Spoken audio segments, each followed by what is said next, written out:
இங்கே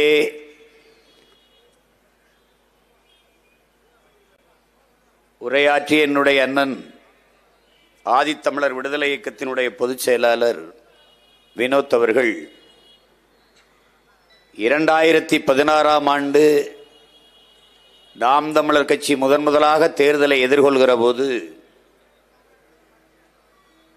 எப்படி நாங்கள் ஆட்சி செய்வோம், தேர்தல் அறிக்கை அல்ல, ஆட்சி எப்படி செய்வோம் என்கிற செயல்பாட்டு வரைவினை உருவாக்கினோம். அதை நானே முன்னின்று உருவாக்கினேன். அதை என்னோடு உடன் இருந்து நிறைய என் உடன் பிறந்தார்கள், உழைத்தார்.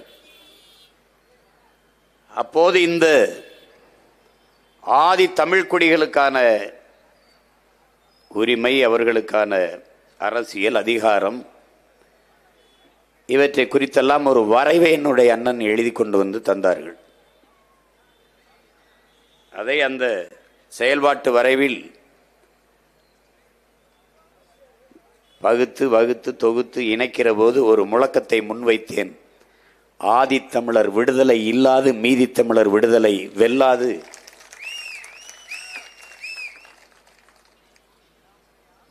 அதேதான் இன்றும்.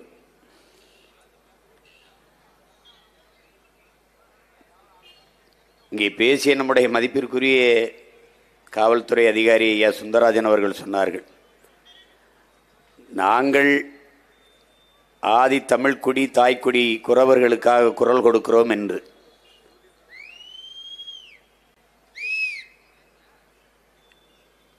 அதை அப்படி பார்க்கக்கூடாது. எங்கள் பிறவி கடமையை நாங்கள் செய்கிறோம் என்றுதான் நீங்கள் பார்க்க வேண்டும்.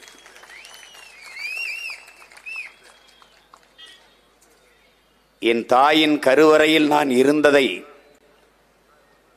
மறப்பதும்,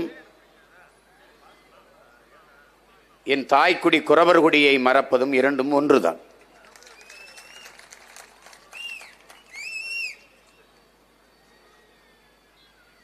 இங்கே குறவர்குடி சார்ந்த பெருமக்கள் எனக்கு இதை கற்பித்து என்னை இது பேசு என்று நிர்பந்தித்து நான் பேசியதில்லை. நான் படித்து உணர்ந்து அறிந்து நானாக பேசியதுதான் அது. இங்கே கூடியிருக்கிற எல்லோரும் குறப்பைய மக்கள் தான் என்கிற உணர்வை நீங்கள் பெற வேண்டும். அதில் நானும் அந்த குடியிலிருந்து வந்தவன் தான் என்கிற பெருமிதமும் திமிரும் எனக்கு உண்டு. அறிவார்ந்த தமிழ் சமூக தம்பி தங்கைகளே, என்னிலும் இளைய தலைமுறை புரட்சியாளர்களே, உலகத்திலே மிக உயர்ந்த மனிதன் எவன்? எவன் ஒருவன் கீழே விழுந்து கிடக்கிறானோ, தாழ்ந்து கிடக்கிறானோ, கீழே விழுந்து கிடக்கிறானோ, அவனை தூக்கி மேலெழுத்துவதற்காக எவன் குனிகிறானோ அவன்தான் உலகத்திலே உயர்ந்த மனிதன் என்கிறான். நம்மிடையே தோன்றிய மகத்தான புரட்சியாளர் நம்முடைய பாட்டனார் வைகுந்தர் அவர்கள் தாழ கிடப்பவனை தற்காத்து நிற்பதை தர்மம் என்கிறார். ஒன்றை என் முன்னே அமர்ந்திருக்கிற என் உறவுகள், தொலைதூரத்திலிருந்து என் பேச்சுக்கை உற்று நோக்குகிற என் தம்பி தங்கைகளுக்கு கவனித்துக் கொள்ள வேண்டும். இங்கே தாழ்த்தப்பட்டவன் என்று உண்டே ஒன்றிய தாழ்ந்தவன் எவரும் இல்லை. தாழ்த்தப்பட்டவன் என்றால் யாரால் தாழ்த்தப்பட்டவன், எதனால் தாழ்த்தப்பட்டவன், ஏன் தாழ்த்தப்பட்டவன்? தாழ்ந்தவன் என்று எவனும் இங்கில்லை. அதில் தமிழன் எவனும் தாழ்ந்தவன் இல்லை. தமிழன் உலகத்தின் உயர்ந்த குடி, மூத்த குடி, தொல்குடி. நான் பேசினால் இனப்பெருமை உலகத்தில் பல்வேறு பேரறிஞர்கள் தங்கள் ஆய்விலே நிறுவியிருக்கிறார். ஏன் இந்த நாட்டின் பிரதமர் ஐயா நரேந்திர மோடி கூட உலகில் பல்வேறு நாடுகளுக்கு செல்லும் போதெல்லாம் தவிர்க்க முடியாது, உலகின் மூத்த மொழி தமிழ் எங்கள் இந்தியாவில் இருப்பது எங்களுக்கு பெருமை என்று பேசுகிற நிர்பந்தத்தை கொடுத்தவர்கள் நாம். இந்திய மொழிகளின் தொன்மையை தமிழிலிருந்து அறியலாம் என்று அவர் பேசியதை நீங்கள் இன்றும் கேட்கலாம். என் தங்கை இளவஞ்சி கூட குறிப்பிட்டார்கள். அதை பலமுறை நான் பதிவு செய்திருக்கிறேன். இந்த நாட்டை இந்துக்கள் நாடு என்று சொல்வதை ஏற்க இயலாது. இந்த நிலப்பரப்பு முழுதும் தமிழை தாய்மொழியாக கொண்ட தமிழர்களே நாகர்களே பரவி வாழ்ந்தார்கள்.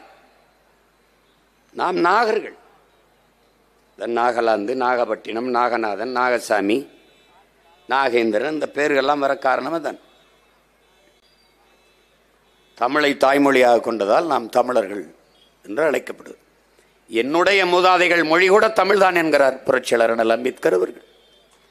அதே காலகட்டம் அந்த கருத்தை ஆம் அம்பேத்கர் சொல்வதை நான் ஏற்கிறேன் என்கிறார் மேற்கு வங்கத்தை பல ஆண்டுகள் முதலமைச்சராக இருந்த ஆண்ட பொதுவுடைமை தத்துவத்தின் பிதாமகன் ஜோதிபாசு அவர்கள்.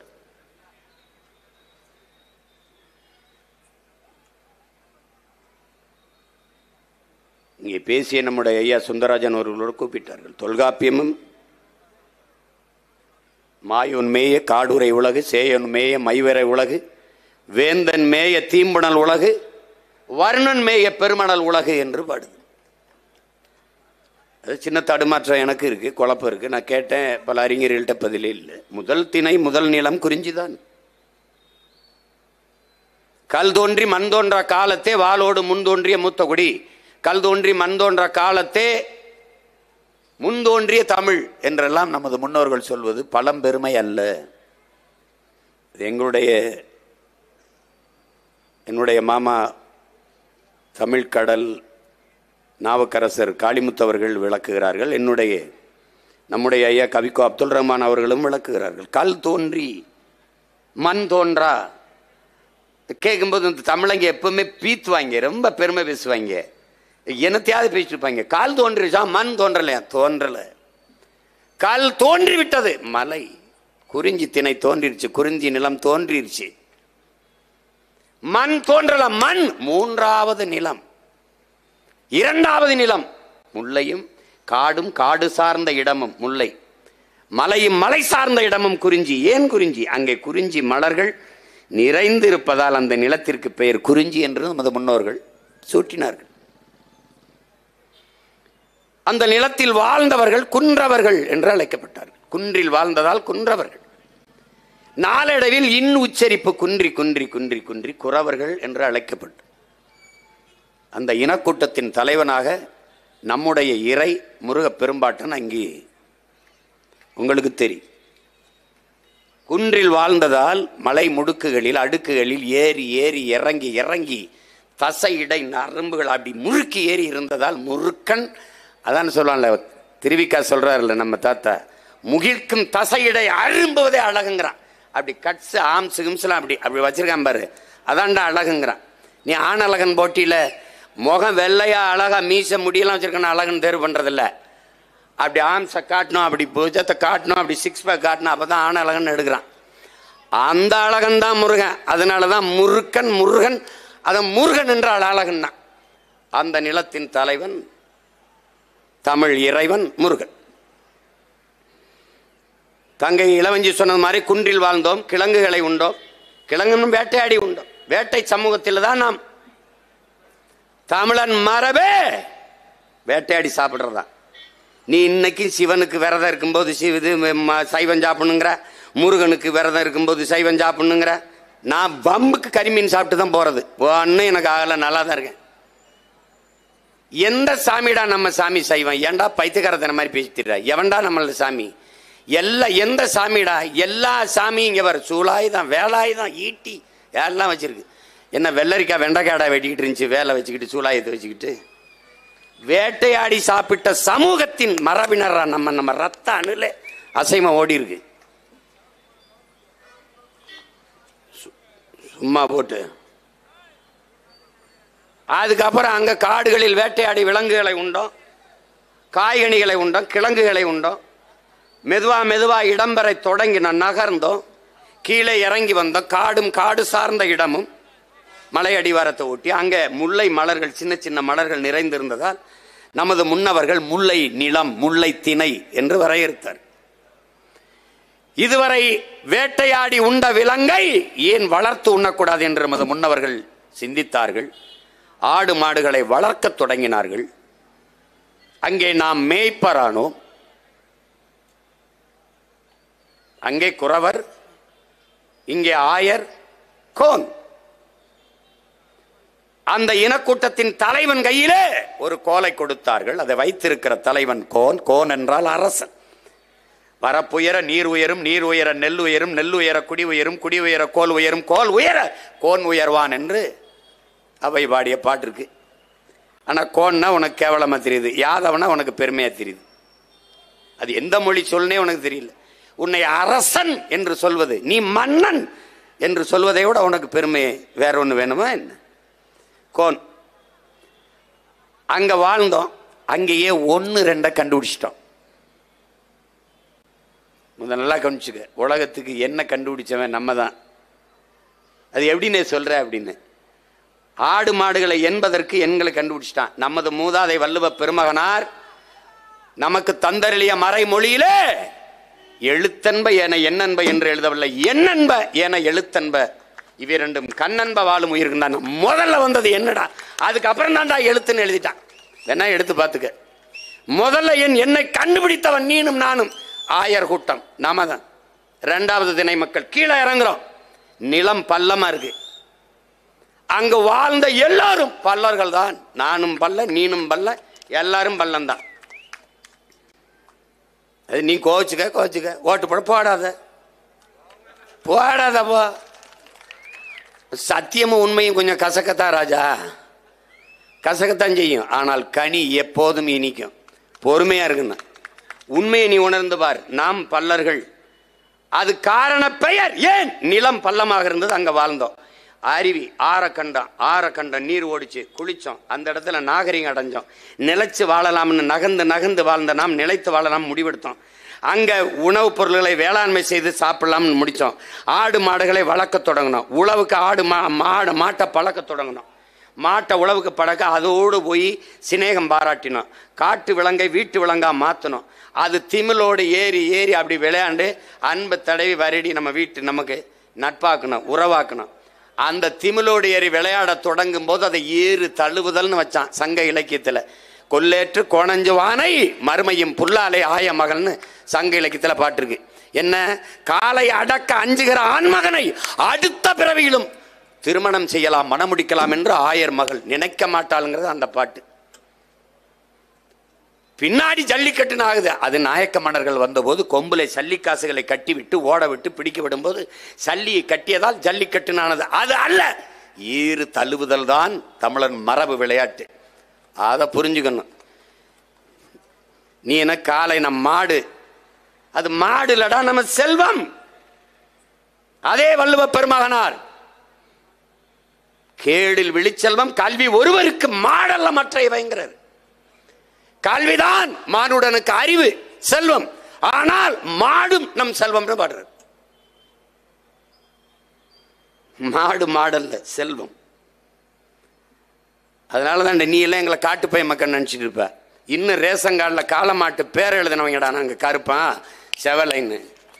குடும்ப படம் எடுக்கும் போது ஸ்டுடியோக்குள்ள அந்த புகைப்பட ஒளிப்பட நிறுவனத்துக்குள்ள குடும்பத்தோடு காலை நிக்கிற படம் இருக்கடா, நான் காட்டுறேன்டா, பதிவிறக்கம் பண்ணி பாடுறேன். குடும்ப அட்டையில காலமாட்டு பேர செத்த மரபுல வந்தவன்டா நம்ம. கும்பிடுற தெய்வம் சிவனுக்கு முன்பே, சிவனை வணங்குவதற்கு முன்பு காளையை வணங்க வேண்டும் என்று முன்னாடி காளையை வணங்கி பின்னாடி இறைவனை வணங்கின கூட்டம் இனக்கூட்டது. அங்க நிலைத்து வாழ தொடங்கினோம். அங்க வேளாண்மை செய்ய தொடங்கினோம். அதுவரை தாய் வழி சமூகமா இருந்தது. அங்க தந்தை வழி சமூகமா மாறுது. ஒருவனுக்கு ஒருத்தின் ஆகுது. அவன் வேளாண்மை செய்ய போறான், வீடை பார்த்துக்கணும், குழந்தைய பார்க்கணும்னு. அன்னைக்கு தாய் யாருன்னு தெரியுது, தந்தை யாருன்னு தெரியல. அது வேற. அப்ப தெரியுது, ஒருவனுக்கு ஒருத்தின் வாழும்போது தந்தை இவன் வருது. அப்புறம் தான் அப்பம் பேரை போடுறது, அப்பம் பேரை முதல் எழுத்தா போடுறது, இந்த கிளிக்கிறதெல்லாம் வந்துட்டுது. உனக்கு புரியுதுன்னு நினைக்கிறேன். தந்தை வழி சமூகமா மாறுறோம். அங்கதான் கலை, இலக்கியம், பாட்டு, கூத்து, இசை, நாட்டியம் எல்லாம் வருது. அங்கதான் கோயிலை கட்டுறோம், அங்கதான் வழிபடுறோம். பல்லர்கள் நாம் தான் பாண்டியர்கள். டே, இதுல எந்த சாதி சமூகத்துல பாண்டியன்னு பேர்ல சொல்றான் சொல்லு. தேவேந்திரர்ல பாண்டியன் இல்லையா? வன்னியர்ல இல்லையா? கோனார்ல இல்லையா? நாடார்ல இல்லையா? கவுண்டர்ல இல்லையா? சொல்லு. முதலியார்ல இல்லையா? உடையார்ல இல்லையா? எல்லாருலையும் பாண்டியன் பேர். காரணம் நாம் தான்டா பாண்டியர்கள். அப்ப அங்க இருந்தா அங்க வாழ தொடங்கினோம். இப்ப என்ன நீங்க கவனிக்கணும், குறவர் மருத நிலம், இங்க மருத மரங்கள் அதிகமாக இருந்தால் இந்த நிலத்தின் பெயர் மருத நிலம். இப்ப கல் தோன்றிருச்சு, மண் தோன்றல. மண் எப்போது தோன்றுகிறது? நிலம் எப்போது வருகிறது? மூன்றாவது நிலமாக வருது. அப்ப கல் தோன்றி மண் தோன்றா காலத்தே வாளோடு முன் தோன்றிய மூத்த குடி தமிழ் குடி என்று பாட்டு வருது. மலையிலே தோன்றிட்டான் தமிழன். ஆதியில் காடுகளில் வாழ்ந்த மனிதர்கள் எழுப்பிய ஒளியிலே, அவர்கள் எழுப்பிய மொழியிலே இருக்கிற அந்த ஒளியிலே இருக்கிற அந்த ஒளி இருக்கிற மொழியில் இருக்கிற ஒளி, அது இன்று வரை தமிழ். தூரத்தில் இருக்கவனை கூப்பிட ஏய் ஓய் ஆனா அது இன்னைக்கு இருக்கு. அதனால ஆதியில் மனிதன் பேசிய முதல் மொழி தமிழ் என்று அமெரிக்க மொழியலா இவருங்கிற அலெக்ஸ் குலியர் பதிவு செய்கிறார். நான் சொன்னா வீண் பெருமை பேசுறேன்பா. அமெரிக்காவில் இருக்க அலெக்ஸ் குலியருக்கு என்ன வந்தது? இன்னும் இருக்காரு. அப்ப குறிஞ்சி திணை, மருத நிலம், குறிஞ்சி நிலம் இடையிலே முல்லை நிலத்தில் வாழ்ந்ததால் அவர்கள் இடையர்கள் என்று அழைக்கப்பட்டார்கள். அது காரண பெயர், குடிப்பெயர் அதல்ல. குடிப்பெயர் கோன் ஆயர்.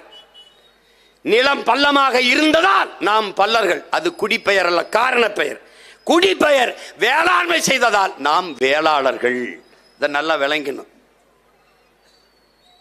ஒரு தொல்குடி நம் தாய்க்குடி குறவர் குடி, அதில் இருந்த இத்தனை குடி. இதற்கு பிறகு கடலும் கடல் சார்ந்த இடமும் போறோம். அது நெய்தல் என்று அழைக்கப்படுது. அங்க வாழ்ந்தவன் மீனவன் அல்ல, அவனுக்கு பேர் மீனவன் அல்ல. மீனவன் என்பது காரண பெயர். காரணம், மீன் பிடிப்பதால் மீனவன். பால் விற்கிறதுனால பால்கார், கீரை வச்சா கீரைக்கார். அப்படிதான் நீ சொல்ற. குப்பையை அல்றதுனால குப்பைக்காருங்கிற. குப்பையை போட்ட உடனே என்ன பேர் சொல்றது? பால் விற்கிறவர் பால்கார், சரி விற்கிறார் பால்கார். காய்கறி விற்கிறவர் காய்கறிக்கார். அப்படிதானே சொல்ற? அப்படித்தான் சொல்ற. ஆனா குப்பையை ஆள்றவனை குப்பைக்காரங்கிற. போட்ட உடனே என்ன சொல்றது? நீ தான்டா பெருங்குப்பை. உண்மையிலே குப்பைக்காரன் நீ தான். அது மாதிரி மீனை பிடிப்பதால் நாம் மீனவர்கள். ஆனால் அது நம் குடிப்பெயர் அல்ல. நம் குடிப்பெயர் பாரந்த கடல் பரப்பிலே வாழ்வதால் நாம் பரதவர்கள் என்பதுதான் நம்முடைய குடிப்பெயர். இந்த 4 குடியில் இருந்துதான் உலகில் இத்தனை மானுட சமூகம் தளிர்த்து துளிர்த்து கிளைத்து வளர்ந்து இருக்கிறது என்பதை அறிவார்ந்த தமிழ் சமூக மக்கள், பெரும் அறிஞர், பெரிய கவிக்கோ நம்முடைய ஐயா அப்துல் ரஹ்மான் அவர்களே இது குறித்து பேசியிருக்கிறார்கள். வலையொலியில் இருக்கு, நீ தட்டி பார்க்கலாம். அப்ப நம்முடைய தாய்க்குடியை போற்றுவது என்பது, பாதுகாப்பது என்பது நம்முடைய கடமை, பிறவி கடமை. அது இல்லாம அரசியல் செய்து என்ன பண்றது? எந்த திராவிட கட்சியடா குறவனுக்கு சீட்டு கொடுத்துருக்கு? எந்த திராவிட கட்சியடா முடிதிருத்துற மருத்துவ குலத்துக்கு சீட்டு கொடுத்துருக்கு? எந்த திராவிட கட்சியடா சலவை தொழிலா நம்ம இன சொந்தங்கள் வண்ணாருக்கு சீட்டு கொடுத்துருக்கு? எந்த திராவிட கட்சியடா கொடுத்துருக்கு சொல்லு? எந்த திராவிட கட்சி கொடுத்துருக்கு? தச்சருக்கு கொடுத்துருக்கா? குயவருக்கு கொடுத்துருக்கா? குயவருக்கு கொடுத்துருக்கா? ஒரே ஒரு கட்சி தான்டா தமிழ்நாட்டில் கொடுத்துருக்கு, நாம் தமிழர் கட்சி மட்டும்தான் கொடுத்துருக்கு. அதை நாமும் செய்யவில்லை என்றால் வேற எவஞ்சமா? அப்ப எதுக்குடா நாம் தமிழர்னு ஒரு கட்சி? ஒரு தேசிய விடுதலைக்கு வருகிற போது இங்க பார், எனக்கு கடவுள் நம்பிக்கை இருந்ததில்லை, நான் அப்படி வளர்ந்தவன், என் தலைவனுக்கும் இல்லை, அப்படி அவர் வளர்ந்தார். ஆனால் ஒரு தேசிய விடுதலை என்று நிற்கிற போது 3 சுவத்தில் வீடு கட்ட முடியாது, 4 சுவர் வைத்தான் வீடு கட்ட முடியும். அந்த 4வது சுவர் தமிழ் தேசியனத்தின் மெய்யியல். என்னுடைய வழிபாடு உலகத்தின் மூத்த குடிக்கென்று ஒரு இறை, ஒரு வழிபாட்டு மறை இருந்திருக்கணும். அது எது? அதான் இப்ப நாங்க செய்யறது. அண்ணல் அம்பேத்கர் சமய புரட்சி இல்லாத அரசியல் புரட்சி வெல்லாது என்றார். நான் அதையே பண்பாட்டு புரட்சி இல்லாது அரசியல் புரட்சி வெல்லாது என்று வைத்தேன். அவ்வளவுதான். அவர் அதிகாரம் மிக வலிமையானது, நான் அதை அடைந்து விட்டால் எளிமையானதுன்னு பின்னாடி சேர்த்து விட்டேன். அவ்வளவுதான். அதிகாரம் மிக வலிமையானது, அந்த அதிகாரம் என் மக்களுக்கானதுன்னு நான் சேர்த்தேன். அவ்வளவுதான். பாதை அவர் போட்டது, பயணம் எங்களுது. அதை தான் அவர் சொல்லுகிறார். கோட்பாடு இவ்வளவுதான், ரொம்ப எளிது. நான் யாருக்கும் அடிமை இல்லை, எனக்கும் யாரும் அடிமை இல்லை. இது ஒரு கோட்பாடு அண்ணல் அம்பேத்கரோடு. ஐயா பெரியாரோடது தான் உயர்ந்த சாதி என்று எண்ணிக்கொள்கிற பெருமக்கள் தனக்கு கீழே தாழ்ந்த சாதி யாரும் இல்லை என்று எண்ணிக்கொண்டால் சமூகத்தில் பிரச்சனை இல்லை. இவ்வளவுதான் கோட்பாடு. எந்த சொல் உன்னை எளிசல் என்று சொல்கிறதோ அந்த சொல்லை எளிச்சொல்லாக மாற்று, எழுச்சி சொல்லாக மாற்று. இந்த கூட்டத்திலே எவன் குறவன் எவன் பறையன் என்று எவன் கேட்டாலும் எழுந்து நில்லடா. ஆம், நான் தான் குறவன், நான் தான் பறையன் என்று எழுந்து நில். எந்த சொல் உன்மீது இழி சொல் என்று சுமத்தப்படுகிறதோ அந்த சொல்லை எழுச்சி சொல்லாக மாற்று. இல்லாத வரை உனக்கு விடுதலை இல்லைடாங்கிறார். யாரு? நம்முடைய தாத்தா ரெட்டமலை சீனிவாசன். அதே அண்ணல் அம்பேத்கர் வேற வடிவத்து அதே கருத்து தான். எந்த சொல்லை வைத்து உன்னை அவமதிக்கிறானோ அவமானப்படுத்துகிறானோ அதையே உன் ஆயுதமாக தூக்குடாங்கிற, ஆயுதமாக இயந்திராங்கிறார். அதையே உன் ஆயுதமா ஆக்குடா. அவ்வளவுதான்.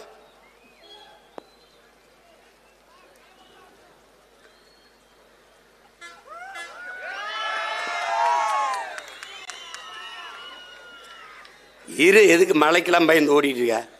மழை இல்லைனாலும் அழுகிற, மழை பெய்யல மழையே பெய்யலைங்கிற, பெஞ்சா ஓடுற.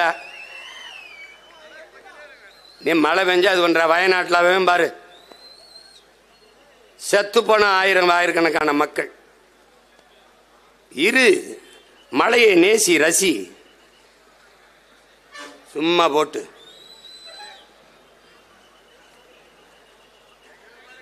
மழை இல்லைன்னா ஏதுரா உலகத்தில் உயிர்கள்? இருறா, கொட்டுற குண்டு மலைக்கே ஓடாத கூட்டத்தில் பிறந்துட்டு குளிர் மலைக்கு பயந்துக்கிட்டு கொடையை பிடிக்கிறது, பாயை பிடிக்கிறது. நனைடா, நெல்லும் எள்ளும் வெங்காயம் தாண்டா நனைஞ்சா முளைக்கு. நீ ஒன்றும் முளைச்சு போக மாட்டாயிடா. இருடா, எங்கடா போற? சும்மா ஏதோ ஐயோ அப்படின்னு.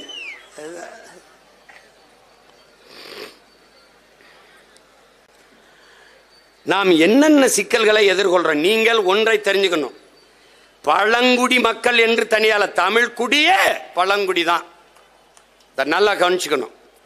இதில் பழங்குடி மக்களின் பாதுகாப்பு, அன்னை பூமியை பாதுகாக்க ஆதிக்குடியை பாதுகாப்போம் என்பது பழங்குடி மக்கள், ஷெட்யூல் டிரைப்ஸ், குறவர் குடிக்கு மட்டுமல்ல, தமிழ் குடியே பாதுகாக்கப்பட வேண்டிய சூழலுக்கு தள்ளப்பட்டிருக்கு. நினைச்சுக்க. ஐயா சுந்தரராஜன் சொன்னார் பாருங்க, அவன் மண்டையில உளவியல அவனுக்கு ஏத்திருக்கான். இங்க பார், வெள்ளக்காரன் படை நகர்த்தி வந்து கொண்டே இருக்கான். தென் மாநிலங்களில் நுழையும் போது அவனுக்கு பிரச்சனை இருக்கு. எப்படிடா இவங்களை பிளந்து பிரித்து அடிக்கிறது, சிதைக்கிறது, அடிமைப்படுத்துவது என்று முடிவெடுக்கிற போது அவன் தயங்குறான். அப்ப முதலாக அவன் என்ன ஒன்று யோசிக்கிறான்? எவன் போர்க்குணம் கண்டு மூர்க்கமாக களத்தில் பாய்வானோ அவனை எல்லாம் குற்ற பரம்பரை என்று சட்டத்தை போட்டு ஒடுக்கிறான். அதுல முதலில் போட்டது கள்ளர், அதுக்கப்புறம் குறவர், அப்புறம் மறவர், இப்படி ஒவ்வொரு சாதியாக போறான். சொல்றாரு பாருங்க, 73 சாதியா போடுறான். நல்லா கவனிச்சுக்கணும். அதனால அவன் பொது புத்தியில் என்னன்னா, எந்த குற்றச்செயல்களுக்கும் முதல்ல குறவர் இளைஞர்களை, பெண்களை பிடிச்சி கொண்டு உள்ள போட்டுருவான். நான் வந்து போராடும் போதெல்லாம் ஒவ்வொரு தம்பியும் கண்ணீர் விட்டு கதறான். தொட்டதுக்கெல்லாம் தூக்கிட்டு போய் காவல் நிலையத்தில் வச்சு அடிக்கிறாங்கன்னா, இந்த வழக்கை ஒத்துக்க, இந்த செயினை அத்தேன், இந்த வீட்டில் நான் திருடினேன்னு ஒத்துக்க. அவனுக்கும் இந்த திருட்டுக்கும் ஒரு சம்பந்தம் இல்லை, ஒரு சம்பந்தம் இல்லை. ஆனால் அவனுக்கு ஏன்? அவனுக்கென்று குரல் இல்லை, அவனுக்கென்று அரசியல் வலிமை இல்லை, அதிகாரம் இல்லை. அவன் ஒடுக்கப்பட்ட அடித்தட்டு மக்களாக இருக்கான். அந்த இடத்தில் அவனுக்காக குரல் கொடுத்து கூட நின்று தோல் கொடுத்து நிற்க வேண்டியது ஒவ்வொரு தமிழச்சிமாரில் பால் குடித்த மான தமிழ் மகனின் கடமை என்பதை நீ புரிஞ்சுக்கணும். உன் பிறவி கடமை, அதை புரிஞ்சுக்க. நீ குறவர் குடிங்கிற ஆதிக்குடி, நீ தாயின் முளை மார்பில் குடிச்சான், அவன் பூமி தாயின் மலை மார்பில் பால் குடிச்சவன். அவன் இல்லைன்னா காடும் இல்லை நாடும் இல்லை. நீரின்றி அமையாது உலக என்பது போல காடின்றி அமையாது நாடு என்பதும் சத்தியம், உண்மை. அதை புரிஞ்சுக்கணும். இன்னைக்கு வயநாட்டில் மலைச்சரிவு, பெரிய சேதம், பேரிழப்பு, அப்படி என்ன செய்யணும் தெரியாம உறைஞ்சிட்டது நாடு. எல்லார் இதயங்களும் இடி விழுந்தது போல மக்கள் அப்படியே பார்க்குற, என்ன செய்யணும் தெரியல. நம்முடைய போற்றுதற்கும் வணக்கத்திற்கும் உரிய பெருந்தகை முத்தமிழ் பேரறிஞர் ஐயா வைரமுத்து அவர்கள் ஒரு கவிதை எழுதியிருக்காங்க. இந்த முத்தமிழ் பேரறிஞர்னு சொல்றேன்னு நினைக்கிறியா? இவன் சொல்ல மறுத்தான், நான் சொல்றேன். அவர் முத்தமிழ் பேரறிஞர் அல்ல, நான் சொல்றேன் நாத்தமிழ் பேரறிஞர். 4 தமிழ் பேரறிஞர். இயலிசை நாடகம்ங்கிற முத்தமிழ் தான் நீ பார்த்திருக்க. அறிவியல் தமிழ் ஒன்று இருக்கு, அதையும் சேர்த்து நாத்தமிழ் பேரறிஞர் நான் சொல்றேன். இன்னைக்கு நான் சொல்லும்போது கேட்க கூண்டுக்குள்ள நின்று நான் கத்துறதுனால கூவுறதுனால கேட்க மாட்டேது. ஒரு நாள் கூரையில ஏறி இந்த சேவல் கூவும், அன்னைக்கு எல்லா பயிலும் என்னை நீ பார்ப்பேன். அதிகாரமற்ற எளிய மகன் அரூர்ல ஏதோ ஒரு ஓரத்தில் நின்று பேசிருக்கேன்னு நினைக்காத. 2 வருஷம் 2 ஆண்டு தான் பொறுத்துரும். மொத்தம் இப்ப என்னை சுத்தான். நான் பேசினாலும் என்னைய பற்றி தான் பேசுவேன், பேசினாலும் என்னை பற்றி தான் பேசுவேன், என் கட்சியை பற்றி தான் பேசுவேன், என் தம்பி தங்கச்சியில பற்றி தான் பேசுவேன். தம்பி, என் பேரை பற்றி உச்சரிக்காம உனக்கு சோறு கிடையாது. என் எச்சில் இல்லாம உங்க கட்சி கிடையாது, ஒரு பய கிடையாது. பல பேருக்கு சோறே என்னை பேசுறதான் திட்டுறதான். தீட்டி தீட்டி பேசினாலும் வட்டியில சோறு அப்பா. அது மாதிரி அவன் என்னதான் திட்டி திட்டி பேசினாலும் அவனுக்கு வட்டியில 2 சோறு. சீமானை பத்தி பேசினா ஒரு 5000ங்க. போடா போடா பொழைச்சிட்டு போடா பொழைச்சிட்டு. மாசம் 5 லட்சம் போடா. நல்லா போட போட.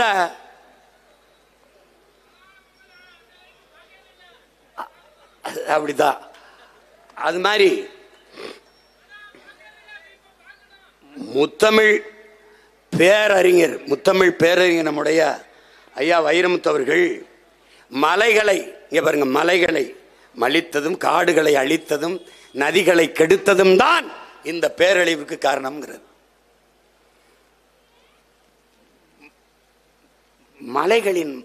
மலைகளின் புத்திரர்கள், புதல்வர்கள், குறவர்கள், மரங்களின் மக்கள். மரங்களின் நீ தாய் தந்தையின் விரல் பிடித்து நடந்தாய், அவன் மரங்களின் கிளை பிடித்து நடைபயிற்சி நடந்தவன். நீ கிணறு குளங்களில் தண்ணி குடித்தாய், அவன் அருவியிலும் ஓடையிலும் நீர் குடித்து வளர்ந்தவன். அவன்கிட்ட போய் நீ பேசாத. காடுகளின் நீள ஆழம் அகலம் தெரியும், அவனுக்கு மலை முகடுகள் எல்லாம் தெரியும். அவனோட நீ ஒன்றும் போட முடியாது. நீ உலகத்தில் ஒண்ணுமே உன் பிள்ளைகளுக்கு படிப்பிக்காதேங்கிறான். இயற்கையை நேசிக்க கற்றுக்கொடு, இயற்கை எல்லாவற்றையும் கற்றுக் கொடுக்குங்கிறான். ஒரு பேர் அற்புதம்டா இயற்கை. கோடையில உனக்கு மாம்பழம் பழுக்கும், மாம்பழம் 2 மாசம் கிடைக்கும், சாப்பிட்டுருங்கிறான். நாவற்பழம் கிடைக்கும், அந்த பருவத்தில் நாவற்பழத்தை சாப்பிட்டு. பலாப்பழம் கிடைக்கும், சாப்பிட்டு. எந்த பருவத்தில் எந்தெந்த பழம் கிடைக்கிறதோ அந்த பழத்தை எல்லாம் சாப்பிட்டுருங்கிறான். இயற்கை உனக்கு கொடையா கொடுக்குது, நீ செய்ய மாட்டியே. 10 ரூபா 15 ரூபாய்க்கு இளநீ கிடக்கும் சாலையில், அதை குடிக்க மாட்டேன். ஆனால் தேடி போய் உயர்ந்த ஒரு உணவு விடுதியில் காஸ்ட்லி ரெஸ்டாரண்ட்டில் உட்காந்துட்டு கொக்கோ கோலா பெப்சி குடிச்சு சாவ. ஒரு கொக்கோ கோலா ஒரே மூச்சில் குடிச்சிட்டு உட்கார்றான், நெஞ்சடைச்சு நீ சாகரியாலான்னு பாடுற. ஒரு கொக்கோ கோலா பெப்சியை வாங்கிட்டு போய் உன் வீட்டு கக்கூச கழுவிடா, பளிச்சுன்னு ஆகுதா இல்லையான்னு பாடுற. அப்போ குடிச்சின்னா உன் குடல் அது மாதிரி பளிச்சுன்னு ஆகுமா ஆகாதாடா? இதை அறிவார்ந்த தமிழ் சமூக மக்கள் சிந்திக்கணும். காடுகள், மலை முகடுகளில் உயர்ந்து அடர்ந்து இருக்கிற காடுகள் தான்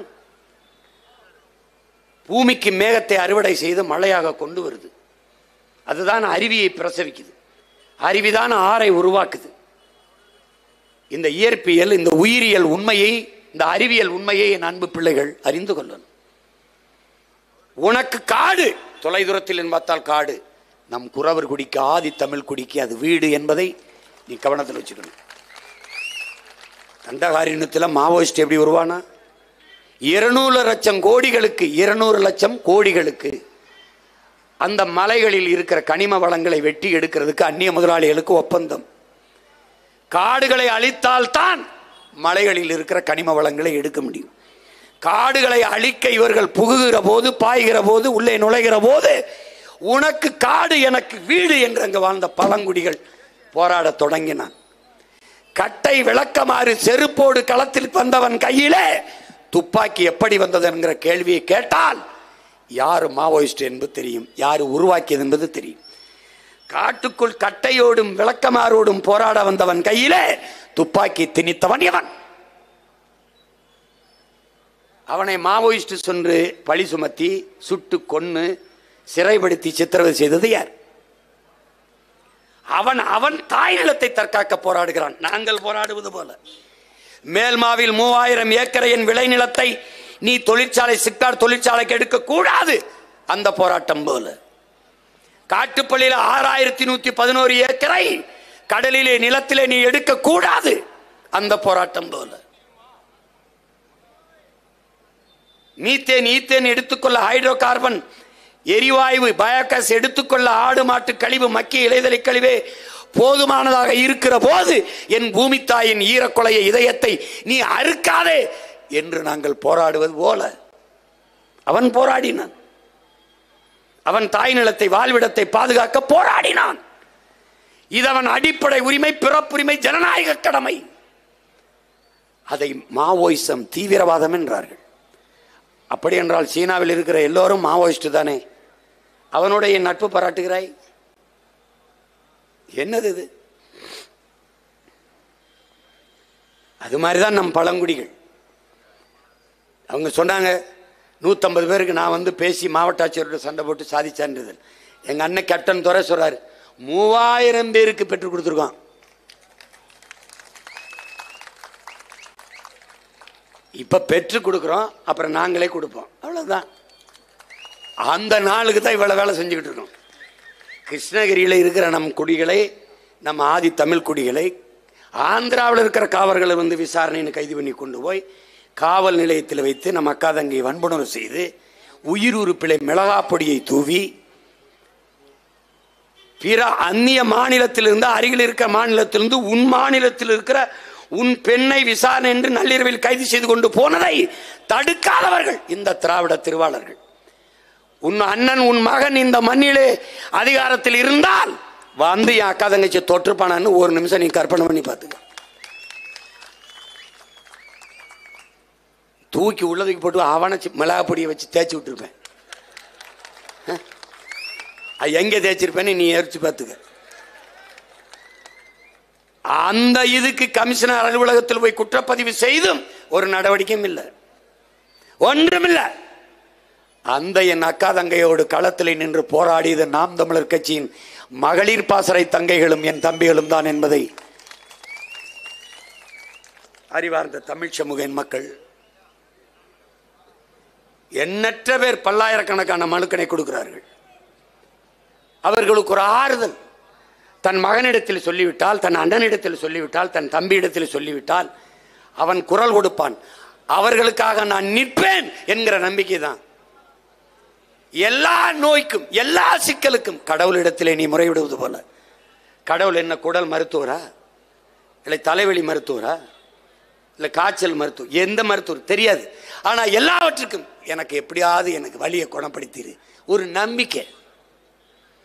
அதுபோல என் இன மக்கள் அதிகாரமற்று நின்றாலும் தன் மகன் தனக்காக பேசுவான் என்ற நம்பிக்கையிலே எண்ணற்ற மனுக்களை, கோரிக்கைகளை எங்களிடத்திலே வைக்கிறார்கள். கேட்கிற இடத்தில் இப்போது, நாளை தீர்க்கிற இடத்தில் விரைவில் உங்கள் பிள்ளைகள் வரும். இங்க பேசிய என் தம்பி சண்டாளாங்கன்னு அண்ணன் பாடிற வேணாங்கிறான்.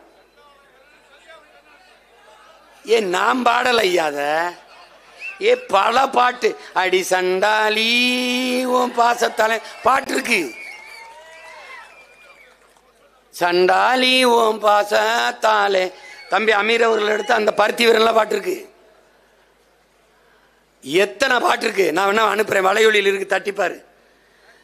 சண்டாளான்னு ஐயா கருணாநிதி பலமுறை எழுதியிருக்காரு, மனோகரால உரையாடல் எழுதியிருக்காரு, பாச பறவைகள்ல உரையாடல் எழுதியிருக்காரு. சண்டாளனா யாருன்னு நம்முடைய தாத்தா நாமக்கல் கவிஞர் எழுதியிருக்காரு. தாயை பழித்தவன், தந்தையை நிந்தித்தவன், நானோ சண்டாளன், நீதாண்டா சண்டாள், இவனெல்லாம் சண்டாளன் ஒரு பெரிய பாட்டு எழுதியிருக்காரு. இருக்கு, நீ எடுத்துப்பாரு. கம்ப ராமாயணத்தில் இருக்குது, கந்த சஷ்டி கவசத்தில் இருக்கு, திருமூலர் தந்த திருமந்திரத்தில் இருக்கு, பைபிள்ல இருக்கு, தமிழ்நாடு இருக்கு. இந்த என்ன அகர முதலில் சண்டாளன் ஒரு பெரிய பாடம் நடத்தி வச்சிருக்கான். சண்டாளன், கருணாநிதி சண்டாளன் சொன்னது இவ்வளவு வலிக்குதுன்னா 60-100 வருஷமா உலகத்தின் மூத்த குடி தமிழ் குடி எங்களை, உலக மொழிகளின் தாய்மொழி தமிழின் பிள்ளைகளை, எங்களை திராவிடர்கள் திராவிடர்கள் என்று நீங்கள் இத்தனை ஆண்டுகளாக சொல்லும் போது எங்களுக்கு எவ்வளவு வலிச்சிருக்கும் பாரு. இது அவமானமா இருந்தால் இது ஒரு தேசினத்திற்கு எவ்வளவு பெரிய அவமானம். நீ நல்ல வீரன், எதற்கு தமிழ் புதல்வன் தொகை கொடுக்கிற? திராவிட புதல்வன் சொல்லு, நீ பார்ப்போம். தகைசால் தமிழர் விருது, தகைசால் திராவிடர் விருது கொடுங்க. எங்க ஐயா நல்லகனுக்கு கொடுத்தீங்க, இப்ப ஐயா குமரி ஆனந்தன் கொடுக்குறீங்களா? தகைசால் திராவிடர் கொடுங்க பார்ப்போம். எவ்வளவு பெரிய ஏமாற்று. இந்த 3 ஆண்டுகள்ல இந்த அரசு பெற்றிருக்கிற அரிய உயரிய பெருமை 1000 ரூபாய் அரசு என்பதுதான். 1000 ரூபாய் அரசு. பள்ளிக்கூடத்தை கட்டி சீரமைக்க முடியல. சிற்றூர்கள் தரும் பள்ளிக்கூடங்களை. நான் பிறந்த என் ஊர்ல சிவகங்கை மாவட்டத்தில் அரணையூர்ல நான் படித்த தொடக்க பள்ளியினுடைய சீரமைப்பை நாங்க செஞ்சோம். எங்க அண்ணங்க ஊர்ல இருக்க அண்ணங்களோடு நான் பணம் கொடுத்து சீரமைச்சேன். ஆனால் இன்னும் 2 வாத்திய ஆசிரியர்களை பணி நியமனம் செய்ய முடியல, போராடிட்டு இருக்கேன். பிள்ளைகளுக்கு சமைச்சு கொடுக்கிற சத்துணவு பணியாளருக்கு சம்பளம் கொடுக்க முடியல.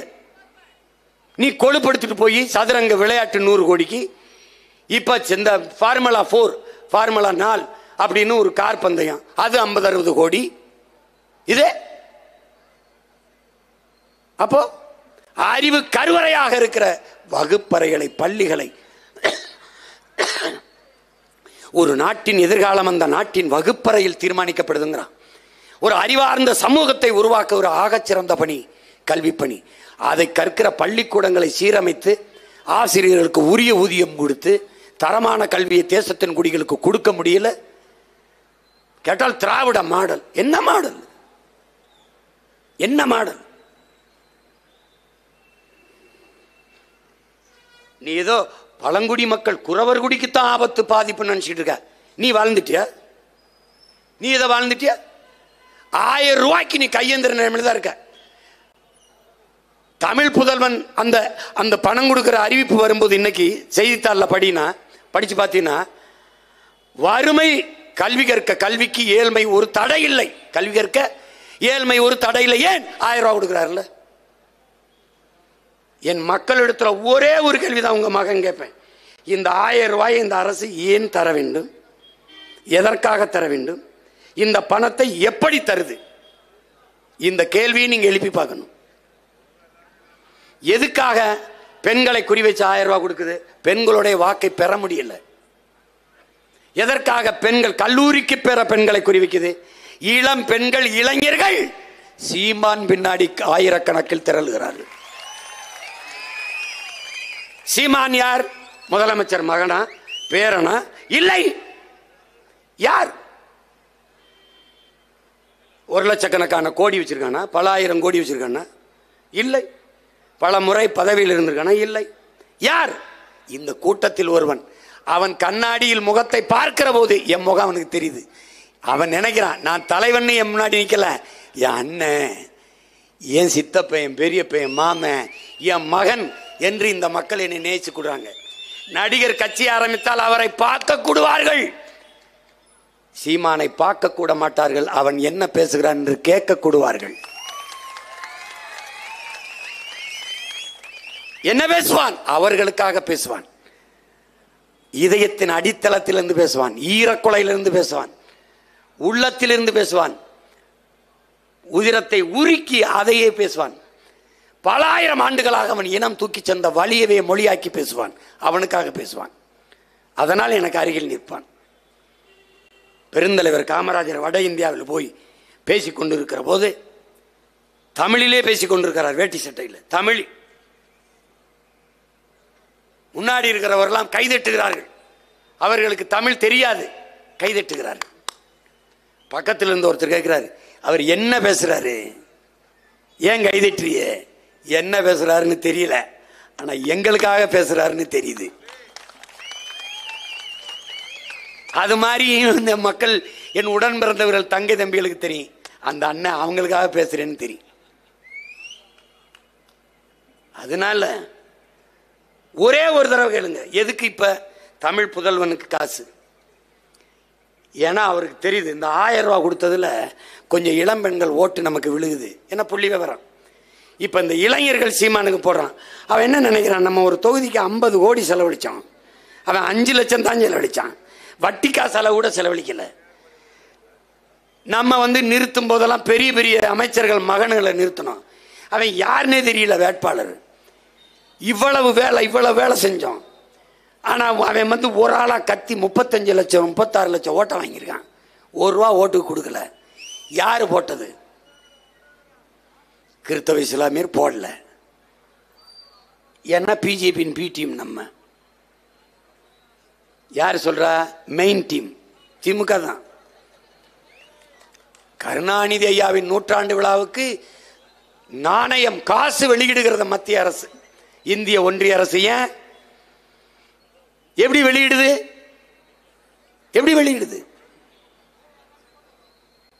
வெளியிடுது யார்? ஐயா ராஜ்நாத் சிங் பாதுகாப்புத்துறை அமைச்சர் வெளியிட போறார். அந்த நேரத்தில் இவங்க ஒரு பண்ணுவாங்க பாரு.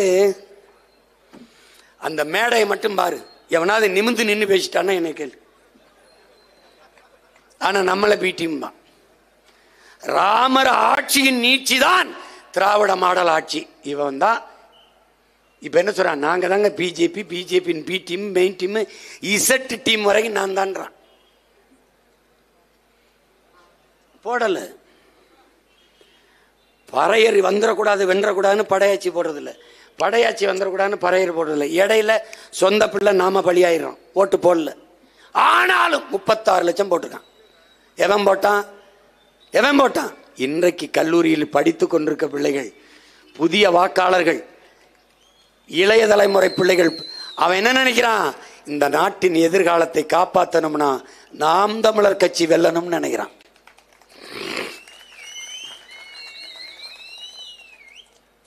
இன்னைக்கு 4.5 லட்சம் தேர்தலில், அப்புறம் 17.5 லட்சம், அப்புறம் 30 லட்சம், இப்ப 36 லட்சம். இது 1,20,00,000 ஆகும். இந்த நாடு நமதாகும். இந்த துயரங்கள், இந்த துன்பங்கள்லாம் ஒழியும். நீ கவலையே படாத.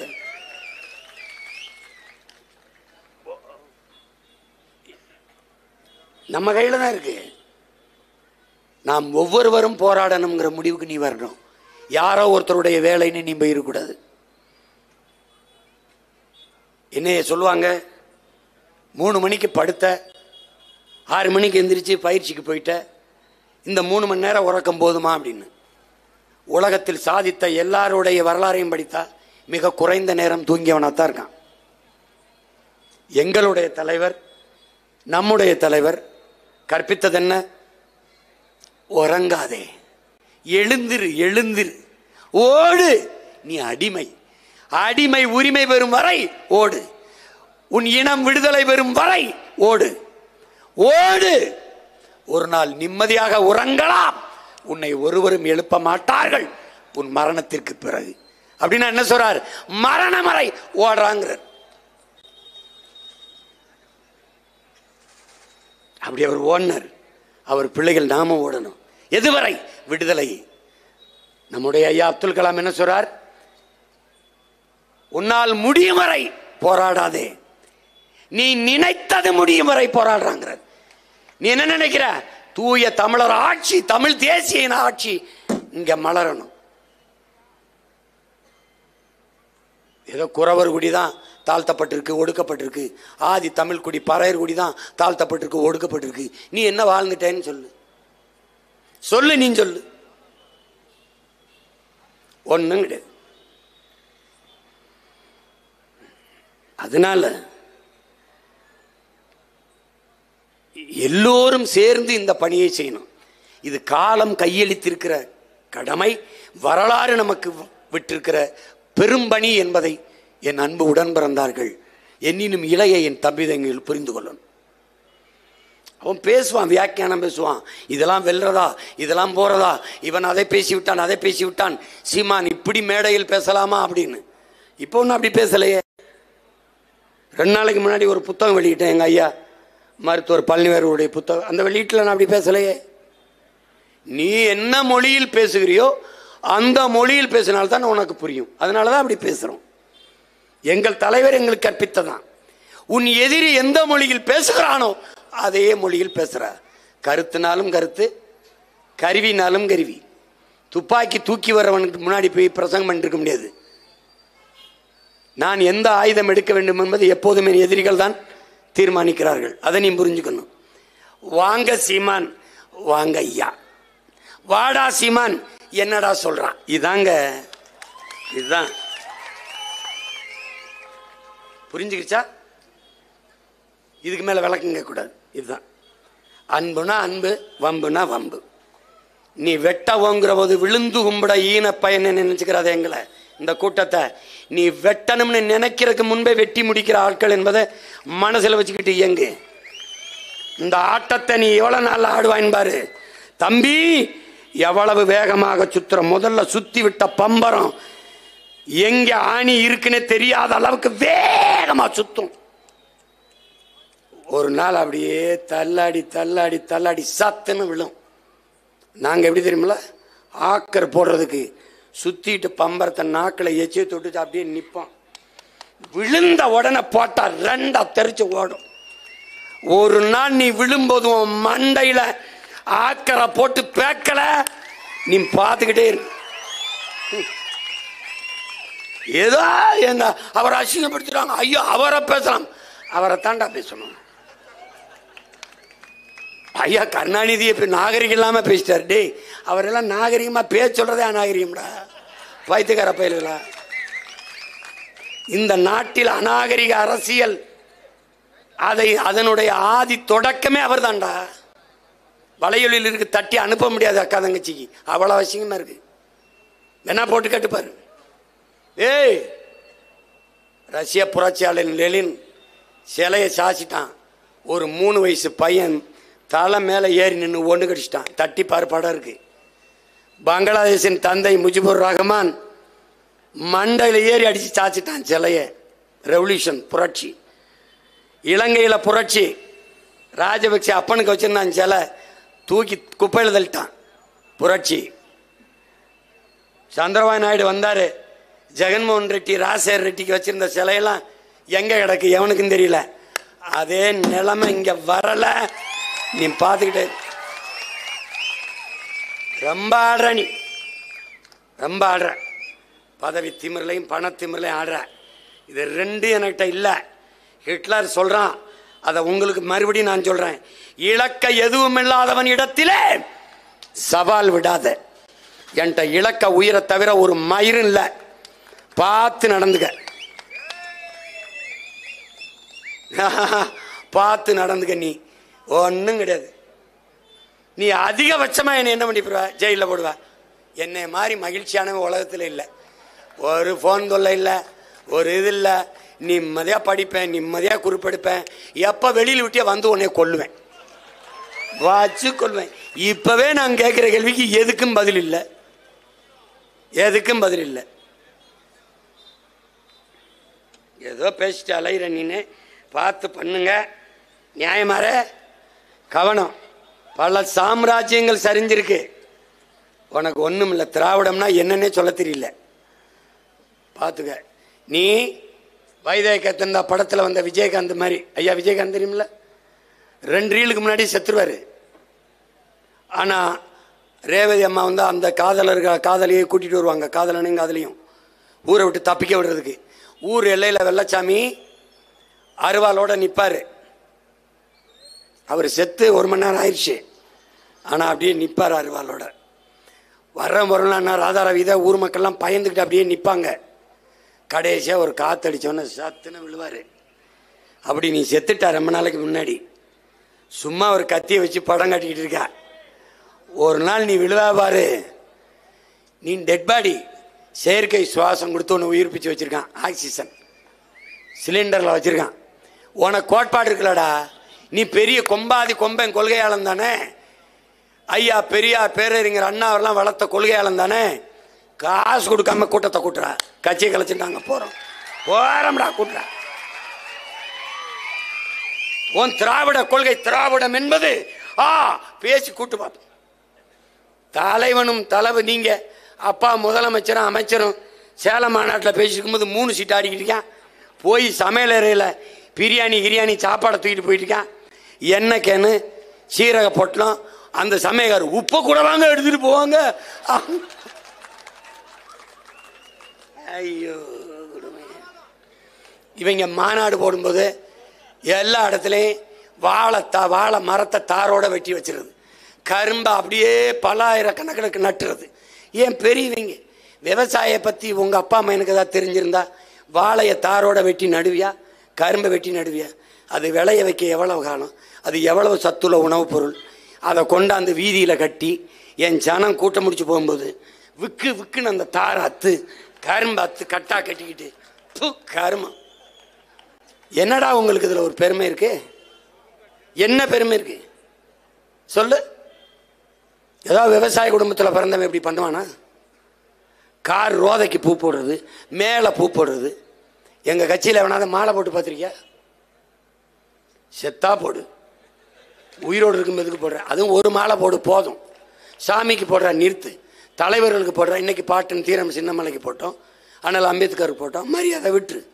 பூ உனக்கு பூக்கலை, எனக்கும் பூக்கலை. அது பூச்சி வண்டு வண்ணத்து பூச்சி சீட்டுக்கு பூக்குது, விடுறா. அதை போய் இவர் பெருமை. அதில் இவனுக்கு பரவாயில்ல, மேலே வீசுறது, கார் சக்கரத்துக்கு போடுறது. இப்படி ஒரு கூட்டம் உருவாயிருக்கு பாருங்க. எல்லாத்தையும் மாற்றணும், ஒழிக்கணும். அதுக்கு ஒரே ஒரு வழிதான் இருக்கு. திராவிடம் ஒழிகன்லாம் பேசாத, திமுக ஒழிகன் பேசாத, நாம் தமிழர் வளர்க வெல்கன்னு பேசு. கருணாநிதி அவர்கள் ஒழிகன்னு பேசாத, தலைவர் பிரபாகரன் வாழ்கன்னு பேசு.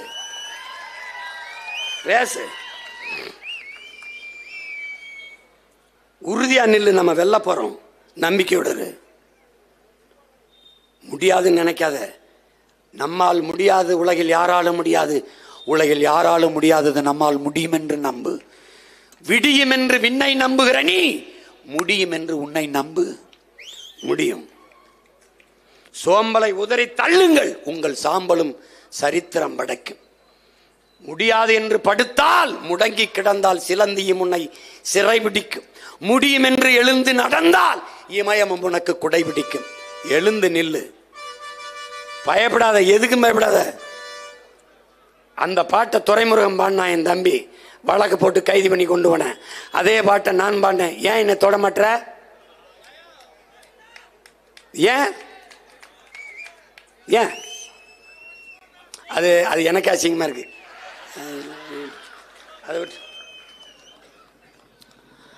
அதை விட்டு அதனால அவங்க என்னமோ நம்ம அவங்கள பார்த்து பயப்படுன்னு நினைக்கிறேன். நம்மளை பார்த்தா எல்லா பயிலும் பயப்படுறான். அதனால நீ ஒன்றும் கவலைப்படாத. இன்னும் 2 ஆண்டு இருக்குன்னு நினைக்காத. 10 மாசம் தான் இருக்கு 26 தேர்தலுக்கு. படையை பெருக்கு, தடையை நொறுக்கு, இறுதி இனத்தின் விடுதலையே இறுதி இலக்கு. விட்டாத. சிறை அதை நிறை, வழக்கு இல்லாது விடியாது கிழக்கு. இந்த கோட்பாட்டை உள்வாங்கிக்க. ஒன்றும் கிடையாது. சிறை கட்டினதே நமக்கு தாங்கிற திமிரும் பெருமிதமும் உனக்கு இருக்கணும். சிறையை கட்டினதே நமக்கு தாண்டா. இங்க பாரு, திருடன், தாலியா இருக்கிறவன், கொள்ளக்காரன் இவனை தாண்டா சிறை சிதைக்கும். எப்பவும் மண்ணுக்கு மக்களுக்குமாக போராடுகிற புரட்சியாளனை, போராளியை சிறை செதுக்கும் என்பதை நீ நினைவில் வச்சுக்க. ஒன்றும் கிடையாது. நேரு மாதிரி இது. இன்னும் 16 ஆண்டுகள் கூட என்னை சிறையில் வையுங்கள், புத்தகத்தை மட்டும் தயவு செய்து கொடுத்து விடுங்கன்னாரு. புத்தகத்தை நீ நேசிக்க, சுவாசிக்க, வாசிக்க கத்துக்க. ஒன்றும் கிடையாது. நீ அறிவை தேடி ஓடுங்கள், நாளைய வரலாறு உங்கள் நிழலை தேடி ஓடி வருங்கிறார் புரட்சி ஜெனரல் அம்பேத்கர். அதை கவனத்தில் வைத்துக் கொண்டு செல்லுங்கள். அடித்தட்டு மக்கள், உழைக்கும் மக்கள், ஆதி தமிழ் குடிகளுக்கான அதிகாரத்தை நாம் வெல்வதுதான் பாதுகாப்பு. பெண்களுக்கு 50 விழுக்காடு கொடுப்பதற்கு காரணம் பாதுகாப்பு. குறவர் குடிக்கு தேர்தலில் நிற்க இடம் கொடுக்க காரணம் பாதுகாப்பு. ஆதி தமிழ் குடி பறையர் குடிக்கு பொது தொகுதியிலே 16 தொகுதி கொடுத்ததற்கு காரணம் பாதுகாப்பு தான். அதிகார அரசியல் வலிமையும் அதிகார வலிமையும் தான் பாதுகாக்கும். அதனால கவனத்தில் வைத்துக் கொண்டு வேலை செய்யணும். இது ஆதி பழங்குடி குறவர் குடிக்கான பாதுகாப்பு அல்ல, ஒட்டுமொத்த தமிழ் தேசிய குடிகளுக்கான பாதுகாப்பு என்பதை கவனத்தில் வைத்துக் கொண்டு களப்பன்றி ஆட்ட வேண்டும். நம்முடைய தாய்க்குடி, அதை மதிப்பதற்கு பதிலாக மிதிப்பது என்பது பெரும் கொடுமை. அந்த கொடுமையை இளைய தலைமுறை தமிழ் பிள்ளைகள் செய்யக்கூடாது. அவர்களுக்கு தோளுக்கு தோல் நின்று துணையாக நின்று அவர்களுடைய அரசியல் வலிமையை அதிகாரத்தை வென்று கொடுக்க வேண்டியது நம்முடைய பிறவி கடமை என்கிற உறுதியை ஏற்க வேண்டும். இந்த பழங்குடி நாளிலே பழங்குடி மக்களின் உரிமைக்காக நாம் களத்திலே நின்று அவர்கள் உரிமையை பெற்றுக் கொடுக்க வேண்டியது ஒவ்வொரு தமிழ் பிள்ளையின் கடமை என்கிற உறுதியை ஏற்போம். புரட்சி எப்போதும் வெல்லும். நம் வெற்றி அதை நாளை சொல்லும். தமிழ் தாய் வாழ்க, தலைவர் பிரபாகரன் வாழ்க. நாம்